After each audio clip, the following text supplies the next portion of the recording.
கர்த்தருக்குள் பிரியமானவர்களே, உங்கள் யாவரையும் ஆண்டவராகிய இயேசுவின் நாமத்தில் நான் வாழ்த்துகிறேன். நீதிமொழிகளின் புஸ்தகம் 10ஆம் அதிகாரம் 4ஆம் வசனம் இவ்வாறாக சொல்லுகிறது. அதை உங்களுக்காக வாசிக்கிறேன். சோம்பர் கையாய் வேலை செய்கிறவன் ஏழையாவான், சுறுசுறுப்புள்ளவன் கையோ செல்வத்தை உண்டாக்கும்.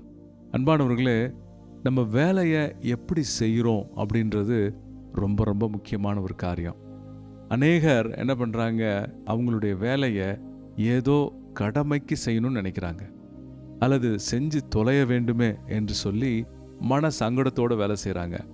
நீங்கள் வேலையை கருத்தாகவும் பொறுப்பாகவும் உண்மையாகவும் கடவுள் என்னை பார்க்கிறார்னு வேலை செய்யணும்.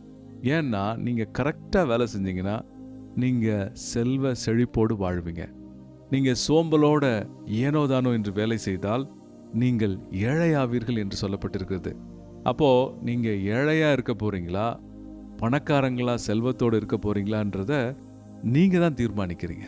ஆம் அன்பானவர்களே, நமக்கு கொடுக்கப்பட்ட காரியங்கள், நமக்கு கொடுக்கப்பட்ட பொறுப்புகள், நமக்கு கொடுக்கப்பட்டிருக்கிற உத்தரவாதங்கள், நமக்கு கொடுக்கப்பட்டிருக்கிற உக்கிரானத்துவங்கள் எல்லாவற்றிலும் நீங்கள் சுறுசுறுப்பாக உண்மையாக சரியாக கையாளுங்க.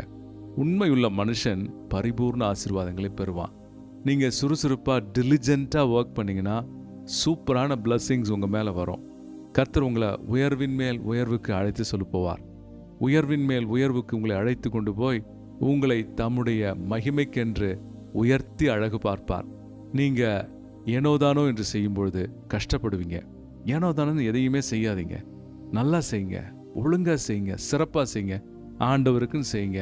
நீங்கள் அழகாக உயர்வதை பார்த்து கர்த்தர் உங்களை ஆசீர்வதிப்பதையும் மகிமையடைவதையும் நீங்கள் சந்தோஷப்பட்டு பார்ப்பீங்க. ஆமென். கர்த்தர் உங்களை ஆசீர்வதிப்பாராக. ஆமென்.